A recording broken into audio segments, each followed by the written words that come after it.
ಅವ್ರು ಮಾಡಿದ್ರೆ ನಮಗೇನು ತೊಂದರೆ ಇಲ್ಲ, ಖಂಡಿತ ನಿಲ್ಲಿಸ್ತಾರೆ. ನಿಜ ನಿಜ ನಿಜ ನಿಜ. ಜಸ್ಟ್ ಮಾತಾಡ್ತಿದ್ದೀನಿ ಗಿರೀಶ್ ಲಿಂಗಣ್ಣವರೇ, ಈಗಾಗಲೇ ಇಸ್ಲಾಮಾಬಾದ್, ಸಿಯಾಲ್ಕೋಟ್, ರಾವಲ್ಪಿಂಡಿಯಲ್ಲೂ ಕೂಡ ಸ್ಫೋಟಗಳು ಸಂಭವಿಸಿದ್ದಾವೆ.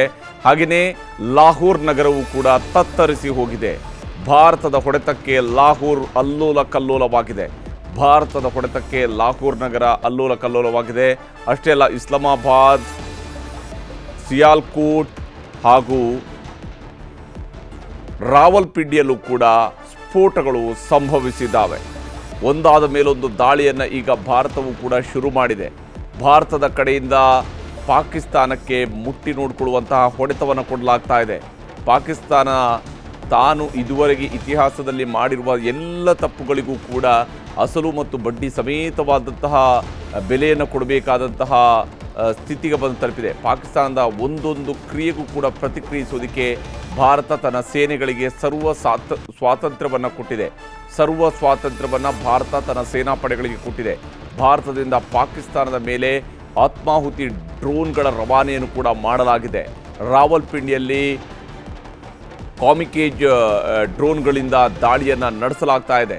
ಭಾರತದ ಸೂಸೈಡ್ ಡ್ರೋನ್ ನೋಡಿ ರಾವಲ್ಪಿಂಡಿಯಲ್ಲಿ ನಡುಕ ಶುರುವಾಗಿದೆ. ಪಾಕಿಸ್ತಾನದ ರಾವಲ್ಪಿಂಡಿ ಏನು ಪಾಕಿಸ್ತಾನದ ಸೇನೆಯ ಹೆಡ್ ಕ್ವಾರ್ಟರ್ಸ್ ಇರತಕ್ಕಂತಹ ರಾವಲ್ಪಿಂಡಿ ಈಗ ತತ್ತರಿಸ್ತಾ ಇದೆ. ಭಾರತದ ಸೂಸೈಡ್ ಡ್ರೋನ್ ನೋಡಿ ರಾವಲ್ಪಿಂಡಿಗೂ ಕೂಡ ನಡುಕ ಶುರುವಾಗಿದೆ. ಲಾಹೋರ್ನಲ್ಲಿ ಅಲ್ಲೋಲ ಕಲ್ಲೋಲವನ್ನು ಸೃಷ್ಟಿಸಲಾಗ್ತಾ ಇದೆ. ಭಾರತ ಈಗ ಡ್ರೋನ್ಗಳ ದಾಳಿಯನ್ನು, ಸರಮಾಲೆಯನ್ನು ಈಗ ಪಾಕಿಸ್ತಾನಕ್ಕೆ ಕಳಿಸಿದೆ. ಗಿರೀಶ್ ಲಿಂಗಣ್ಣವರೇ, ಬಹುಶಃ ಭಾರತದ ಕಡೆಯಿಂದ ಡ್ರೋನ್ಗಳ ಸರಮಾಲೆಯನ್ನು ಈಗಾಗಲೇ ಕಳಿಸಲಾಗ್ತಾ ಇದೆ ಅನ್ನುವಂಥದ್ದು ಅಪ್ಡೇಟ್ಸ್ ಸಿಗ್ತಾ ಇರುವಂಥದ್ದು.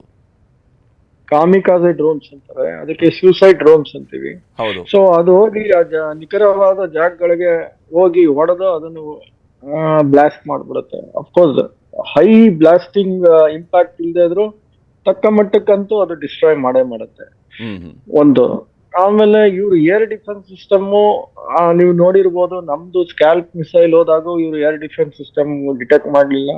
ಆಮರ್ ಅಲ್ಲಿ ನೋಡಿದಾಗ ಡಿಟೆಕ್ಟ್ ಆಗಿಲ್ಲ, ಯಾವ್ದ್ರಲ್ಲೂ ಅವ್ರು ಡಿಟೆಕ್ಟ್ ಆಗಿಲ್ಲ. ವೆದರ್ ಚೈನೀಸ್ ಮಾಲ್ ಆ ತರ ಇತ್ತು ಇಲ್ಲ ನಮ್ಮ ಸ್ಕ್ಯಾಲ್ಪ್ ಮತ್ತೆ ಈ ತರ ಆಮರ್ ಮಿಸೈಲ್ಸ್ ಗಳು ನಾವ್ ಏನ್ ಲಾಂಚ್ ಮಾಡಿದ್ವೋ ಅದು ಡಿಟೆಕ್ಟ್ ಮಾಡದೇ ಇರೋ ಶಕ್ತಿ ಇತ್ತು. ಅದೆಲ್ಲ ಪ್ಲೇಸ್ ಅಲ್ಲಿ ಇದ್ದಾಗೆ ನಾವು ಹೋಗಿ ಹೊಡೆದ್ ಬಂದಿದೀವಿ. ಈಗಾಗ್ಲೇ ಏರ್ ಡಿಫೆನ್ಸ್ ಸಿಸ್ಟಮೇ ಅಷ್ಟೊಂದು ನಾಶ ಮಾಡಿದ್ಮೇಲೆ ಇನ್ನು ನಮ್ಗೆ ಈಸಿ ಆಗೋಯ್ತು ಹೊಡೆಯಕ್ಕೆ. ಸೊ ಖಂಡಿತ ಇನ್ನೂ ಈಗ ಡ್ರೋನ್ ದಾಳಿಗಳು ಶುರು ಮಾಡಿದ್ದಾರೆ. ಇದಾದ್ಮೇಲೆ ಐ ಥಿಂಕ್ ಸೊ ಮಿಸೈಲ್ ದಾಳಿಗಳು ಶುರು ಮಾಡಿದ್ರೆ ಅವ್ರು ಏನು ಇರೋದೇ ಇಲ್ಲ, ಎಲ್ಲ ಸರ್ವನಾಶ ಆಗ್ಬಿಡುತ್ತೆ. So why they are use drones ಅಂದ್ರೆ ಪ್ರಾಬಬ್ಲಿ ಸಿವಿಲಿಯನ್ಸ್ಗೆ ಡ್ಯಾಮೇಜ್ ಆಗದೆ ಇರಂಗೆ ದೇ ಆರ್ ಟೇಕಿಂಗ್ ಕೇರ್ ಅಂತ ಕಾಣುತ್ತೆ. ನಿಖರವಾದ ಟಾರ್ಗೆಟ್ಸ್ ಗಳ ಮೇಲೆ ಹೊಡಿತಾ ಇದ್ದಾರೆ ಅಂತ ಕಾಣುತ್ತೆ. ಅಂದರೆ ಇವುಗಳಲ್ಲಿ ನಿಖರವಾದಂಥ ಟಾರ್ಗೆಟ್ಗಳನ್ನು ಫಿಕ್ಸ್ ಮಾಡಿ ಎಕ್ಸಾಕ್ಟ್ಲಿ ಆ ಪಾಯಿಂಟ್ಗಳನ್ನು ರೀಚ್ ಮಾಡೋದಕ್ಕೆ ಸಾಧ್ಯ ಆಗುತ್ತೆ ಅಂತ ಹೇಗೆ ಅಂತೇಳಿ ಸ್ವಲ್ಪ ನಮ್ಮ ಅಂದರೆ ಈ ಕಾರ್ಯಕ್ರಮ ನೋಡ್ತಾ ಇರುವಂಥವ್ರಿಗೂ ಕೂಡ ಅದನ್ನು ವಿವರಿಸೋದಕ್ಕೆ. ಅದೆಲ್ಲ ಗೈಡೆಡ್ ಸಿಸ್ಟಮ್ಸ್, ಕ್ಯಾಮ್ರಾ ಫಿಟೆಡ್, ಕೆಲವು ದೇ ಕ್ಯಾನ್ ಫೇಶಿಯಲ್ ರೆಕಗ್ನಿಷನ್ ಮಾಡುತ್ತೆ, ಕೆಲವು ಬಿಲ್ಡಿಂಗ್ ರೆಕಗ್ನಿಷನ್ ಮಾಡುತ್ತೆ, ಕೆಲವು ನಿಖರವಾದ ಲ್ಯಾಟಿಟ್ಯೂಡ್ ಲಾಂಜಿಟ್ಯೂಡ್ಸ್ ಕೊಟ್ಟಿರ್ತಾರೆ ನಿಮ್ GPS ಅಲ್ಲಿ ಕೊಟ್ಟಂಗೆ. ಅದು ಬಹಳ ಅಕ್ಯುರೇಟ್ ಆಗಿ ಹೋಗಿ ಅಲ್ಲಿ ಹೋಗಿ ಜಸ್ಟ್ ಡ್ಯಾಶ್ ಆಗಿ ಬ್ಲಾಸ್ಟ್ ಆಗುತ್ತೆ. ಸೊ ಈ ತರ ಬಹಳ this is called as the military drones. ಅಂದ್ರೆ ಮಿಲಿಟರಿ ಡ್ರೋನ್ಸ್ ಇರೋದೇ ಆ ತರ ನ್ಯಾವಿಗೇಷನ್ ಸಿಸ್ಟಮ್ ಇರುತ್ತೆ ಅಲ್ಲಿ. ನೀವು ಆರ್ಡಿನರಿ ನಾವ್ ಯೂಸ್ ಮಾಡೋ ಕ್ಯಾಮ್ರಾ ಈ ಮದುವೆ ಮನೆಯಲ್ಲಿ ಫಂಕ್ಷನ್ ಗಳಲ್ಲಿ ಯೂಸ್ ಮಾಡೋದು ಅದಕ್ಕೆಲ್ಲ ಯಾವುದೇ ವಿಧವಾದ ಗೈಡೆನ್ಸ್ ಸಿಸ್ಟಮ್ಸ್ ಎಲ್ಲ ಇರಲ್ಲ. ಬಟ್ ಮಿಲಿಟರಿ ಡ್ರೋನ್ಸ್ ಅಲ್ಲಿ it has many features. Electronic jammers ಇರುತ್ತೆ, ಅಲ್ಲಿ ಹೋಗಿ ಎಲೆಕ್ಟ್ರಾನಿಕ್ ಇದನ್ನೇ ಜಾಮ್ ಮಾಡ್ಬಿಡುತ್ತೆ. ಇಲ್ಲ it can do the intelligence collection or it can be a suicide drone, ಹೋಗಿ ಹೊಡೆದು ಬ್ಲಾಸ್ಟ್ ಆಗುವಂತ ಡ್ರೋನ್ಸ್. ಆಮೇಲೆ ಮೆಟೀರಿಯಲ್ಸ್ ಅದಕ್ಕೆ ಯೂಸ್ ಮಾಡೋದೆಲ್ಲ ಕಾಂಪೋಸಿಟ್ ಮೆಟೀರಿಯಲ್ಸ್ ಅಂತ ಯೂಸ್ ಮಾಡಿರ್ತಾರೆ. ರೆಡಾರ್ಸ್ ಕೈಗೆ ಸಿಗಲ್ಲ, ಅವ್ರು ರೆಡಾರ್ಸ್ ಕಾಣೋದು ಇಲ್ಲ ಈ ತರ ಡ್ರೋನ್ಸ್ ಗಳು ಹೋಗ್ತಾ. ಆಮೇಲೆ ಕೆಲವು ಹೈ ಫ್ಲೈಯಿಂಗ್ ಡ್ರೋನ್ಸ್ ಹೋಗ್ತಾ ಇರುತ್ತೆ, ಅಂದ್ರೆ 15 ಕಿಲೋಮೀಟರ್ ನಮ್ದು ಏರ್ಕ್ರಾಫ್ಟ್ ಇದ್ರೆ ಅದಕ್ಕಿಂತ ಮೇಲ್ಗಡೆ ಹೋಗುವಂತ ಡ್ರೋನ್ಸ್ ಗಳು ಇದಾವೆ ನಮ್ಮಲ್ಲಿ. ಸೊ ಆ ತರ ಡ್ರೋನ್ಸ್ ಗಳೆಲ್ಲ ಯೂಸ್ ಮಾಡೋದಾಗ ಏನಾಗುತ್ತೆ ಅಂದ್ರೆ ಡ್ಯಾಮೇಜು ಜಾಸ್ತಿ ಆಗುತ್ತೆ. ವೆರಿ ಪ್ರಿಸೈಸ್ ಸರ್ಜಿಕಲ್ ಸ್ಟ್ರೈಕ್ಸ್ ತರ ಹೊಡಿತಾ ಇರ್ತಾರೆ. ಈಗ ಮತ್ತೊಂದು ಅಪ್ಡೇಟ್ಸ್ ಕೂಡ ಸಿಗ್ತಾ ಇದೆ. ಪಠಾಣ್ಕೋಟ್ನಲ್ಲಿ ಭಾರತ ಮತ್ತೊಂದು ಪ್ರತಿದಾಳಿಯನ್ನು ನಡೆಸಿದೆ. ಪಠಾಣ್ಕೋಟ್ ಏರ್ಬೇಸ್ ಕಡೆಗೆ ಪಾಕಿಸ್ತಾನದ ಜೆಟ್ ನುಗ್ಗಿ ಬರ್ತಾ ಇತ್ತು. ಆ ಜೆಟ್ಟನ್ನು ಕೂಡ ಹೊಡೆದು ಉರುಳಿಸಲಾಗಿದೆ. ಪಠಾಣ್ಕೋಟ್ನಲ್ಲಿ ಭಾರತದ ಪ್ರತಿದಾಳಿ. ಈಗ ಮತ್ತೊಂದು ಜೆಟ್ಟನ್ನು ಹೊಡೆದು ಉರುಳಿಸಲಾಗಿದೆ. F-16 ಯುದ್ಧ ವಿಮಾನವನ್ನು, ಪಾಕಿಸ್ತಾನದ F-16 ಯುದ್ಧ ವಿಮಾನವನ್ನು ಹೊಡೆದು ಉರುಳಿಸಲಾಗಿದೆ. ಭಾರತದ ಹೊಡೆತಕ್ಕೆ ಪಾಕಿಸ್ತಾನದ ಜೆಟ್ ಛಿದ್ರವಾಗಿದೆ. ಬಹುಶಃ ಪಾಕಿಸ್ತಾನಕ್ಕೆ ಯಾವ ದೇಶಗಳು ತಮ್ಮ ಉತ್ಪನ್ನಗಳನ್ನು ಮಾರಾಟ ಮಾಡ್ತಾವೋ, ಯಾವ ದೇಶಗಳು ಕಳಿಸ್ಕೊಡ್ತಾವೋ ಆ ದೇಶಗಳಿಗೂ ಕೂಡ ಅವಮಾನ ಆಗುವಂಥ ರೀತಿಯಲ್ಲಿ ಪಾಕಿಸ್ತಾನ ತನ್ನ ಶಸ್ತ್ರಗಳನ್ನು ಬಳಸ್ತಾ ಇರುವಂಥದ್ದು ಕೂಡ ಗೋಚರಿಸಿದೆ. F-16 ಯುದ್ಧ ವಿಮಾನಗಳನ್ನು ಭಾರತ ಹೊಡೆದುರುಳಿಸ್ತಾ ಇದೆ. ಒಂದಾದ ಮೇಲೊಂದು ಪಾಕ್ನ ಜೆಟ್ಗಳನ್ನು ಹೊಡೆದುರುಳಿಸಲಾಗ್ತಾ ಇದೆ. ಇದೀಗ ಎರಡನೇ ಜೆಟ್ಟನ್ನು ಹೊಡೆದುರುಳಿಸಲಾಗಿದೆ.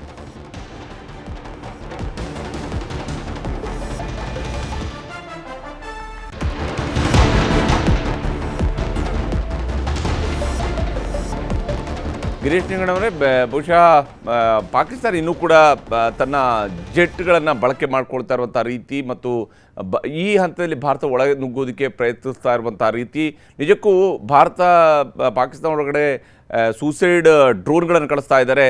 ಅವರು ಸೂಸೈಡ್ ಮಾಡ್ಕೊಳ್ಳೋದಕ್ಕೆ ಬರ್ತಾ ಇದ್ರು ಹಂಗೆ ಕಾಣ್ತಾ ಇದೆ ಅಂತ. ಹೌದು, ಅವ್ರಿಗೆ ಪ್ರಾಬಬ್ಲಿ ಡೆಸ್ಪರೇಟ್ ಆಗ್ಬಿಟ್ಟಿದ್ದಾರೆ ಅಂತ ಕಾಣುತ್ತೆ. ಅವ್ರಿಗೆ ಏನು ಯಾವ ತರ ಯಾವ ಟಾರ್ಗೆಟ್ ಏನು ಗೊತ್ತಾಗ್ತಾ ಇಲ್ಲ. ನಮ್ಮ ಹತ್ರ ಇರೋ ಅಂತ ಆಂಟಿ ಮಿಸೈಲ್ ಸಿಸ್ಟಮ್ಸ್ ಅಲ್ಲಿ F-16 ದಾಟ್ಕೊಂಡ್ ಬರೋದು ಅಷ್ಟು ಈಸಿ ಅಲ್ಲ. ನಾವ್ ಇನ್ನು ನಮ್ಮ ಏರ್ ಫೋರ್ಸ್ ನ ಫುಲ್ ನಾವು ಇನ್ನು ಬಳಸೇ ಇಲ್ಲ. ಬರೋ ಆಂಟಿ ಮಿಸೈಲ್ ಸಿಸ್ಟಮ್ಸ್ ಅಲ್ಲೇ ಮಟ್ಟ ಆಗ್ತಾ ಇದೆ. ಸೊ F-16 1980s ಅದು ಬಹಳ ಹಳೆ F-16 ಅಮೆರಿಕಾದವ್ರು ಕೊಟ್ಟಿದ್ದು. ಅದರಲ್ಲಿ 40-50ರಲ್ಲೂ ಅದಕ್ಕೆ ಮುಕ್ಕಾಲು ಅದು ವರ್ಕೇ ಆಗ್ತಾ ಇರ್ಲಿಲ್ಲ. ಅದಕ್ಕೋಸ್ಕರ ಅಮೆರಿಕಾದವ್ರು $400 ಮಿಲಿಯನ್ ಕೊಟ್ಟಿದ್ರು ಈ ಫೆಬ್ರವರಿಲಿ F-16 ನ ರೆಡಿ ಮಾಡ್ಕೊಳಕ್ಕೆ. ಅದರಲ್ಲಿ ಅಮ್ರಾಮ್ ಮಿಸೈಲ್ಸ್ ಅಂತ ಒಂದು ಫಿಟ್ ಆಗಿತ್ತು. ಸೊ ಅದು air to air missiles medium range. So but ಯಾಕೆ ಅವರು LOC ದಾಟಿ ಪಠಾನ್ಕೋಟ್ ಕಡೆ ಬಂದು ನಮ್ಮ ಏರ್ ಬೇಸ್ ನ ಹೊಡಿಯಕ್ ಟ್ರೈ ಮಾಡ್ತಾ ಇದ್ದಾರೆ? ನಾವು ಅಷ್ಟು ಈಸಿಯಾಗಿ ನಾವು ವಿತೌಟ್ ಗಾರ್ಡಿಂಗ್ ಅಂತ ಸಫಿಸ್ಟಿಕೇಟೆಡ್ ಮಿಲಿಟರಿ ಇನ್ಫ್ರಾಸ್ಟ್ರಕ್ಚರ್ ನ ಗಾರ್ಡ್ ಮಾಡದೆ ಕೂತಿರ್ತೀವ? ಇವೆಲ್ಲ ಅವ್ರಿಗೆ ಯಾಕೆ ತಲೆಗೆ ಬರ್ತಾ ಇಲ್ಲ ನನಗಂತೂ ಅರ್ಥ ಆಗ್ತಾ ಇಲ್ಲ. Whether it's an desperate attempt to see what maximum damage they can cause. ಅಂದ್ರೆ ಲಾಸ್ಟ್ ಓವರ್ ಅಲ್ಲಿ ಏನ್ ಹೊಡಿತೀವಿ ಅಂತ ಇರ್ತದಲ್ಲ, ಹೊಡೆದ್ರೆ ಹೊಡೆದಿರಿ, ಇಲ್ಲ ಔಟ್ ಆದ್ರೆ ಆಗ್ಲಿ ಅನ್ನೋ ಮಟ್ಟಕ್ಕೆ ಏನಾದ್ರು ಇಳಿದು ಬಿಟ್ಟಿದಾರ, ಅದು ನನಗೆ ಗೊತ್ತಾಗ್ತಾ ಇಲ್ಲ. ನಿಜ, ಯಾಕಂದ್ರೆ ಆ ಸ್ವರೂಪದಲ್ಲಿ ಈಗ ನಡೀತಾ ಇರುವಂತಹ ದಾಳಿಗಳನ್ನು ಕೂಡ ನೋಡ್ತಾ ಇದ್ವಿ. ಕಳೆದ ಬಾರಿ ಕೂಡ 2019 ಕೂಡ ಏರ್ ಸ್ಟ್ರೈಕ್ ಮಾಡಿದಾಗ ಅವರ ರಿಟಾಲಿಯೇಷನಲ್ಲಿ F-16 ಅವರು ಬಳಕೆ ಮಾಡ್ಕೊಂಡಿದ್ರು. ಆಗ್ಲೂ ಕೂಡ ಅದನ್ನು ಹೊಡೆದುರುಳಿಸಲಾಗಿತ್ತು ಮಿಗ್ ಮೂಲಕವಾಗಿ. ಹೌದು, ಆಗ ನಾವು ಮಿಗ್ಗಲ್ಲೇ ಹೊಡೆದಿರ್ಬೇಕಾದ್ರೆ ಈಗಿರೋ ಸಿಸ್ಟಮ್ಸ್ ಅಲ್ಲಿ ನಾವು ಮಿಗ್ಗು ಯಾವ ಏರೋಪ್ಲೇನ್ ಇನ್ನೂ ಬಳಸೇ ಇಲ್ಲ ನಾವು. ಹೌದು, ಈಗಾಗ್ಲೇ ನಾವು ಇದ್ರಲ್ಲೇ ಹೊಡೆದು ಮುಗಿಸ್ತಾ ಇದೀವಿ.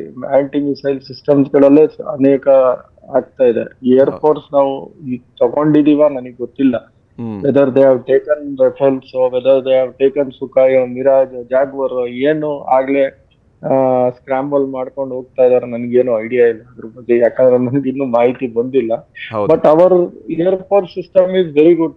ನಮ್ದು 4.5 ಜನರೇಷನ್ಸ್ ಎಲ್ಲ ಇರೋದು, ಸುಖಾಯ್ ಆಗ್ಲಿ ಇದಾಗ್ಲಿ. ಈಗ ಮಿಗ್ ಏನು ಯೂಸ್ ಮಾಡಕ್ ಹೋಗಲ್ಲ ಅವರು. ನಾವು ಜಾಗ್ವರ್ಸ್ ಇದಾವೆ, ಮಿರಾಜ್ 2000s ಇದಾವೆ. ಈ ತರ ಏರ್ ಕ್ರಾಫ್ಟ್ಸ್ ಗಳು ಇರ್ಬೇಕಾದ್ರೆ ನಮ್ Pakistan is no matter at all. ಈಗ LCA ತೇಜಸ್ ಆಗ್ಲಿ Mark 1 ಹೋಗಿದಾವೆ, ಅದನ್ನು ಯೂಸ್ ಮಾಡ್ತಾರೆ ಈಗ. LCA ತೇಜಸ್ Mark 1 ಪಾಕಿಸ್ತಾನ ಹೊಡಿಯಕ ತುಂಬಾ ದೊಡ್ಡದೇ ಆಯ್ತು ಆ ಏರ್ ಕ್ರಾಫ್ಟ್. ಸೊ ರಫೇಲ್ ಬದಲು ತೇಜಸ್ ಅಲ್ಲಿ ಬ್ರಹ್ಮೋಸ್ ಇಲ್ಲ ಅಸ್ತ್ರ ಮಿಸೈಲ್ ಹೊಡೆದ್ರು ಅವ್ರು ತಡ್ಕೊಳ್ಳೋ ಶಕ್ತಿ ಇಲ್ಲ. 1800 ಕೋಟಿ ಆಗಿರೋ ರಫೇಲ್ ಏರ್ ಕ್ರಾಫ್ಟ್ ಬೇಕಿಲ್ಲ. ನಮ್ಮ ನಮ್ಮ ಬೆಂಗಳೂರಲ್ಲೇ ನಿರ್ಮಿತವಾದ ತೇಜಸ್ ಏರ್ ಕ್ರಾಫ್ಟ್ ಅಸ್ತ್ರ ಮಿಸೈಲ್ ತುಂಬಾ ದೊಡ್ಡ ಕಷ್ಟ ಅವ್ರು ತಡ್ಕೊಳ್ಳೋದು.